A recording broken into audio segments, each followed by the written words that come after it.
Hello guys. तो आप लोग के लिए एक नया वीडियो लेकर आए हैं और होप आप लोग वीडियो काफ़ी एंजॉय कर रहे होंगे, इसलिए ये एक कंपैरिजन वीडियो है।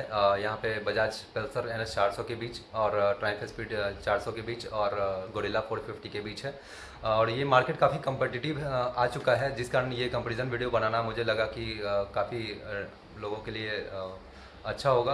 लोग वीडियो देखेंगे क्योंकि बाइक काफ़ी कंफ्यूजिंग है ये तीनों। कौन सा लेना बेटर है, कौन सा लेना सही नहीं आ पा रहा है, क्योंकि मैंने तीनों गाड़ियाँ चलाई हैं और तीनों के बाद मुझे भी काफ़ी कन्फ्यूज़न हो रहा था। लोग ये पूछ रहे थे कि कौन सा ज़्यादा बेटर गाड़ी है, कौन सा लेना सही रहेगा, कौन सा नहीं। तो ये वीडियो आप पूरा देखिए, आपको खुद समझ में आ जाएगा कौन सा लेना वीडियो सही मतलब कौन सा बाइक लेना सही है। तो चलिए वीडियो में आगे बात करते हैं तीनों गाड़ियों के परफॉर्मेंस पे। तो परफॉर्मेंस अगर देखा जाए तो तीनों गाड़ियों का बिल्कुल इक्वल निकल के आता है, ठीक है इसमें। लेकिन अगर सबसे ज़्यादा टॉप स्पीड की बात किया जाए तो वो गोरिल्ला 450 के ऑलमोस्ट 170 टच कर जाती है। लेकिन अगर बात करें यहाँ पे हम इस ट्रायम्फ स्पीड 400 की, तो जो इंजन का स्मूथनेस है वो सबसे ज़्यादा बेटर है इन तीनों गाड़ियों में, पल्सर NS 400 में भी और उसके बाद आपका गोरिल्ला 450 से भी ज़्यादा। मतलब और स्पीड देखा जाए तो ऑलमोस्ट 160 टच करती है ये भी टॉप स्पीड। और इसके बाद बात करें पल्सर NS की, तो वो भी ऑलमोस्ट 160 अराउंड टच कर जाती है। तो चलिए अब इसके बाद बात करते हैं हम लोग ब्रेकिंग की। तो ब्रेकिंग तीनों गाड़ियों का देखा जाए तो ठीक ठाक है, बहुत ज़्यादा डिफरेंस नहीं है। लेकिन यहाँ पे ट्रायम्फ स्पीड 400 है जो है क्लियर विनर है ब्रेकिंग में, क्योंकि इसका ब्रेकिंग मतलब 19-20 का नहीं, थोड़ा ज़्यादा बेटर है इन दोनों गाड़ियों से। हालांकि गोरिल्ला का भी अच्छा ब्रेकिंग है, लेकिन फिर भी अगर देखा जाए तो ट्रायम्फ स्पीड 400 का, चूँकि 4 कैलिपर्स फ्रंट में डिस्क ब्रेक इसका दिया हुआ है, तो जिस कारण काफ़ी डिफरेंस ये आ जाता है ब्रेकिंग में। आप जैसे ही राइड करेंगे, टेस्ट राइड लेंगे, तो आपको एकदम क्लियर पता चल जाएगा कि ट्रायम्फ स्पीड 400 का ब्रेकिंग जो है काफ़ी ज़्यादा बेटर है। हाँ, तो ब्रेकिंग के बाद बात करते हैं हम लोग कंफर्ट की। तो तीनों गाड़ियों में जो सबसे ज़्यादा कंफर्ट अगर देखा जाए तो वो है ट्रायम्फ स्पीड 400 का। और क्योंकि इसका जो राइडर का हाइट है, जो सीटिंग हाइट है, ये काफ़ी ज़्यादा सही रखा गया है। जो इसका सीट हाइट है 810 के 805 या 6 के अराउंड में है, जो कि काफ़ी अच्छा है। मतलब आपका अगर हाइट 5-6 भी है तब भी आप राइड कर सकते हैं, आपका हाइट अगर 6 फीट भी है तब भी आप एडिक्वेट राइड कर सकते हैं करीब करीब। मतलब कोई इशू आपको नहीं आने वाला है। लॉन्ग ट्रिप पे भी आप राइड कर सकते हैं, प्लस पिलियन के लिए भी काफ़ी अच्छा कंफर्ट यहाँ पे आपको मिल जाता है।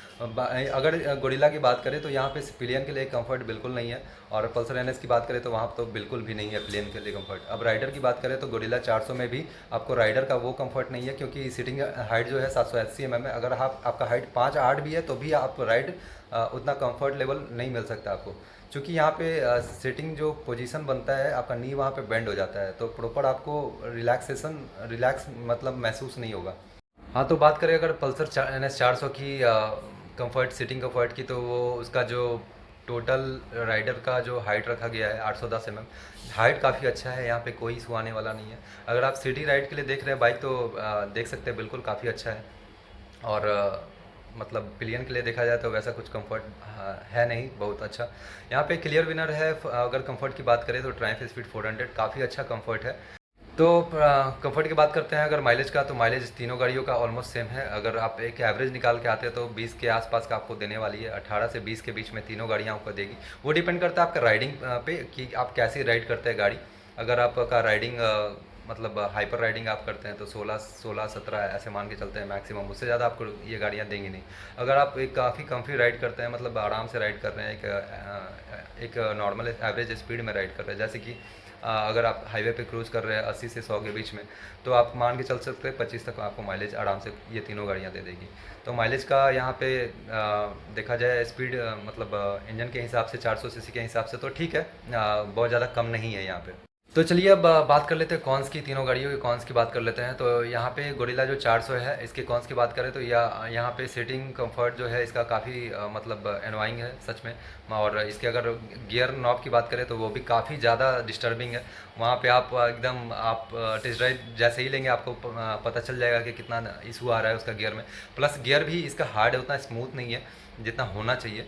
और उसके बाद बात करते हैं तो थोड़ा सा अगर हाई स्पीड आप सिटी में करते हैं तो ये थोड़ा मतलब आपको हॉरर टाइप का फील देने वाला है। मतलब एक होता है जैसा स्पीड 400 में काफ़ी मतलब क्या बोलते हैं मैनोवर आराम से आप कर सकते हैं, वैसा RE 400 में नहीं है, 450 में सॉरी नहीं है।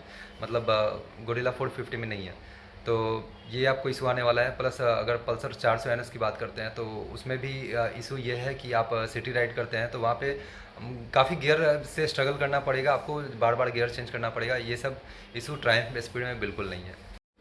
तो कॉन्स के बाद एक बात करते हैं हम लोग सर्विस के रिगार्डिंग। तीनों गाड़ियों का सर्विस कैसा है, सर्विस रिकॉर्ड कैसा है। तो तीनों गाड़ियों में सबसे पहले हम आड़ी गोरिल्ला का बात करते हैं। तो गोरिल्ला जो है आपका सर्विस देखा जाए तो रॉयल एनफील्ड का लोग काफ़ी परेशान हैं, सर्विस से खुश नहीं रहते हैं।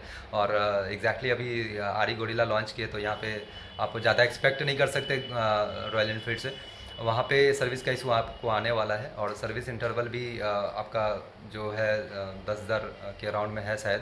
तो गोरिल्ला 450 का जो सर्विस है वो लोगों को बिल्कुल पसंद नहीं है। अब बात करते हैं हम लोग ट्रायम्फ 400 का। तो इसका भी ऑल इंडिया देखा जाए सर्विस सेंटर तो अभी पूरी तरह से मतलब रिलायबल हो नहीं पाया है ये, लेकिन लगातार काफ़ी स्ट्रगल कर रही है, मतलब स्ट्रगल कर रही है लेकिन काफ़ी मेहनत भी कर रही है।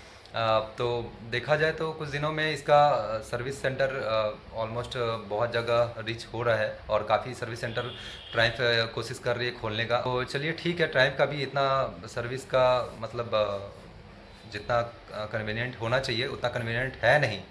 तो अब बात करते हैं हम पल्सर NS 400 की। तो जाहिर सी बात है ये हमारा इंडियन का चहेता ब्रांड है बजाज, और काफ़ी लो प्राइसिंग में हम लोग को प्रोवाइड करती है। तो सच में मतलब पल्सर NS 400 का कोई कंपैरिजन नहीं है सर्विस के मामले में। काफ़ी रिलायबल सर्विस है और काफ़ी बजाज का तो पता ही है, कोई भी सर्विस कर देता है, एक लोकल मैकेनिक भी कर देता है। हालांकि इसमें KTM डोमिनार का इंजन लगा हुआ है, KTM वाला ही। तो ये कोई बड़ा इशू नहीं है इसमें। सर्विस काफ़ी रिलायबल है इन तीनों गाड़ियों में। देखा जाए तो सबसे ज़्यादा रिलायबल सर्विस है पल्सर NS 400 की। अब बात करते हैं हम लोग तीनों गाड़ियों के प्राइस की। प्राइसिंग जो है सब तीनों गाड़ियों में अगर देखा जाए तो सबसे ज़्यादा अगर बेस्ट है तो वो है पल्सर NS 400 का, जो कि ऑन रोड मात्र 2,28,000 में आती है। जितना में एक R15 आती है 150 सीसी की बाइक, उतना में आपका पल्सर NS 400 है। अगर किसी को भी प्राइसिंग का इशू है तो यहीं पे मैं बता दे रहा हूँ, वो आँख बंद करके ले सकता है बिल्कुल पल्सर NS 400। उसको बाकी दूसरी गाड़ियों को देखने की ज़रूरत नहीं है। तो इसके बाद बात करते हैं अगर ट्रायम्फ स्पीड 400 का। तो इसका प्राइस 2,75,000 ऑन रोड आती है। अब गोरिल्ला की बात करें तो इसका ऑन रोड प्राइस है 3 लाख से 5,000 के बीच में वैरी करता है। वो डिपेंड करता है सिटी टू सिटी, मतलब 5,000 के आसपास आगे पीछे हो सकता है। मुंबई का थोड़ा ज़्यादा होता है, 10,000 के आसपास आगे पीछे आप मान सकते हैं। तो ये हो गया प्राइसिंग का। अब बात करते हैं फाइनल वर्डिक्ट का। मतलब तीनों गाड़ियों में वैल्यू फॉर मनी देखा जाए तो सबसे ज़्यादा वैल्यू फॉर मनी कौन सी बाइक है। तो अगर तीनों गाड़ियों में अगर पर्सनली मुझे देखा जाए तो मैं फाइनल वर्डिक्ट पहले बता देता हूँ, उसके बाद मैं बताऊँगा अपना पर्सनल चॉइस। तो यहाँ पे फाइनल वर्डिक्ट जो है ये है कि तीनों गाड़ियों सबसे ज़्यादा बेहतर जो है वो Triumph speed 400 value for money निकल के आती है। क्योंकि इसका जो प्राइसिंग है, फिट एंड फिनिश है, इसका जो राइडिंग क्वालिटी है, सिटी राइड है, सीटिंग कंफर्ट है, हाईवे राइड है, सब कुछ देखा जाए, इंजन परफॉर्मेंस है, इंजन आपका स्मूथ है, मतलब बहुत ज़्यादा स्मूथ है।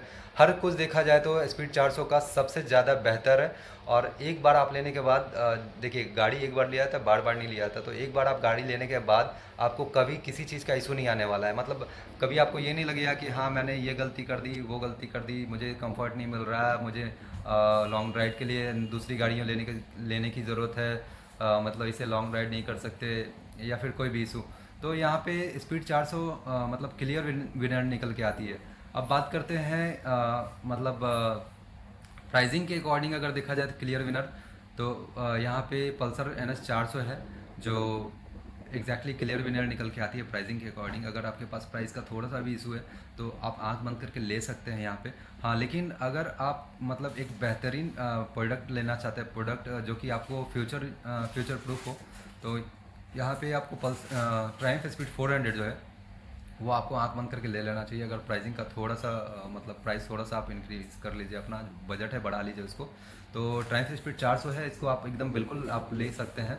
ये एक सबसे बेस्ट चॉइस है इन तीनों गाड़ियों में। RE 450 को मैंने इसलिए रिकमेंड नहीं कर रहा क्योंकि एक तो वो अभी नई आई है, छोटा छोटा बहुत सारा इशू रहेगा, प्लस उसका इंजन का परफॉर्मेंस छोड़ के अगर देखा जाए तो बहुत सारा चीज़ में कमी है। वहाँ पे आपका सीटिंग कंफर्ट नहीं है, बड़े उसका गियर भी जो है एनोइंग है, और उसका गियर भी स्ट्रगल करता है। बहुत सारी चीज़ें हैं छोटा छोटा जो आपको दिक्कत करेंगी गोरिल्ला में। हालांकि अगर कोई रॉयल एनफील्ड का मतलब काफ़ी बहुत सारे ऐसे लोग होते हैं कि उनको एक पार्टिकुलर ब्रांड जो होती है काफ़ी पसंद आती है, जैसे कि फ़ैन जो होते हैं रॉयल एनफील्ड के फ़ैन हैं। तो अगर आप रॉयल एनफील्ड के फ़ैन हैं तो आंख बंद करके आप गोरिल्ला ले सकते हैं। वहाँ पे सिर्फ और सिर्फ आपको गियर का जो नॉब है उसको आपको बाहर से ठीक कराना होगा या कंपनी से ठीक कराना होगा। थोड़ा सा उसको बाहर मतलब उसको पैर जो है आपका पैर में आपको वो प्रॉब्लम क्रिएट करेगा। बार बार आप जैसे ही आप शिफ्ट करेंगे ऊपर की ओर तो वो आपको हमेशा पैर में चुभता हुआ रहेगा। तो वो आपको ठीक कराना होगा बस, बाकी ठीक ठाक है।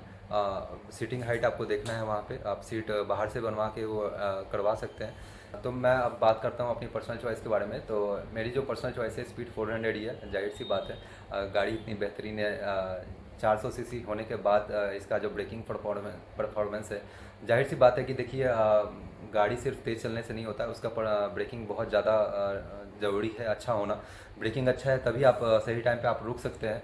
तो ब्रेकिंग बहुत ज़्यादा अच्छा है, सीटिंग कंफर्ट बहुत अच्छा है, पिलियन के लिए बहुत अच्छा है, लॉन्ग राइड के लिए बहुत अच्छा है। मतलब कहीं पे भी आपको कोई भी इशू नहीं आने वाला है, चाहे फिट एंड फिनिश की बात हो, चाहे टायर्स की बात हो। टायर्स भी बहुत अच्छी क्वालिटी का लगा हुआ है, और टायर का ग्रिप का बात हो, टायर का ग्रिप भी बहुत अच्छा है। वेट हो, चाहे ऑफ रोडिंग का टायर्स नहीं है तो ऑफ रोडिंग में यूज़ नहीं कर सकते। अगर आपको ऑफ रोडिंग करना है तो आपको टायर चेंज करवा के ऑफ रोडिंग के लिए जाना होगा। लेकिन अगर बात करते हैं हम लोग ऑफ रोडिंग का, तो इंडिया में देखिए ऑफ रोडिंग वैसा कुछ है नहीं। अगर वैसा होता तो इंडिया में ऑफ रोडिंग गाड़ियाँ आती। ऑफ रोडिंग बाइक्स नहीं है यहाँ पे। अगर आप देखें तो ऑफ रोडिंग डर्ट बाइक की मैं बात कर रहा हूँ, ये सब एडवेंचर बाइक की नहीं बात कर रहा हूँ। डर्ट बाइक यहाँ पे क्यों नहीं है? क्योंकि यहाँ पे ऐसा ऑफ रोड है नहीं कि आप चला सकें। लेकिन थोड़ा मोड़ा है तो इतना आराम से ये लोग, ये जितने भी बाइक से आराम से निकल जाएगी। ये बाइक तो बहुत ज़्यादा है, आप प्लेटिना को भी निकाल सकते हैं, स्प्लेंडर को भी निकाल सकते हैं। ये बाइक तो खैर बहुत ज़्यादा है। ठीक है, तो मैंने यहाँ फाइनल वर्डिक्ट की बात कर ली। तो ट्रायम्फ स्पीड 400 है, वो आप एग्जैक्टली आप देख सकते हैं। और ये तीनों गाड़ियाँ आप अगर फिर भी कन्फ्यूज़न रह जाता है तो चाहे कन्फ्यूज़न नहीं भी है तभी मैं यही सलाह दूंगा कि आप तीनों गाड़ियों का जाके टेस्ट ड्राइव लें। और ऐसा नहीं है 2 किलोमीटर 1 किलोमीटर चलाएं, गाड़ी आप कम से कम 50 किलोमीटर चलाएं। उसको बोले कि मुझे आधा घंटा के लिए गाड़ी चाहिए, उसको पीछे बैठाइए। बाइक में तेल भरवाना है तो तेल भरवा लीजिए, जो भी है बात करके कन्वेंस करके उसको 50 किलोमीटर एटलीस्ट चलाइए। उसके बाद अच्छे रोड पे चलाइए, ख़राब रोड पे चलाइए, सब जगह चलाइए। उसके बाद ही आप अपना फाइनल वर्डिक्ट दीजिए, क्योंकि हर लोगों का रिक्वायरमेंट अलग अलग होता है। ठीक है, जैसा कि मैंने वीडियो में सब चीज़ क्लियर कर दिया है, लेकिन फिर भी आपका जो रिक्वायरमेंट है उस हिसाब से आप देख लीजिए कौन सा गाड़ी आपको लेना सही है और कौन सा नहीं। वैल्यू फॉर मनी अगर देखा जाए तो मैं बार बार बोल चुका हूँ, ट्रायम्फ स्पीड 400 ही है वैल्यू फॉर मनी। इससे बेहतर वैल्यू फॉर मनी इस रेंज में नहीं है अभी। हालांकि अब बात करते हैं कुछ अपकमिंग बाइक्स की, तो वो आने वाली हैं, उस पर एक नया वीडियो बनाएंगे। और ये फेस्टिव सीज़न में ही कुछ बाइक्स आने वाली हैं इसी रेंज में, 400 सीसी में, काफ़ी कम्पिटिटिव होने वाला है। तो चलिए वीडियो को यहीं एंड करते हैं। वीडियो कैसा लगा लाइक और सब्सक्राइब कर देना।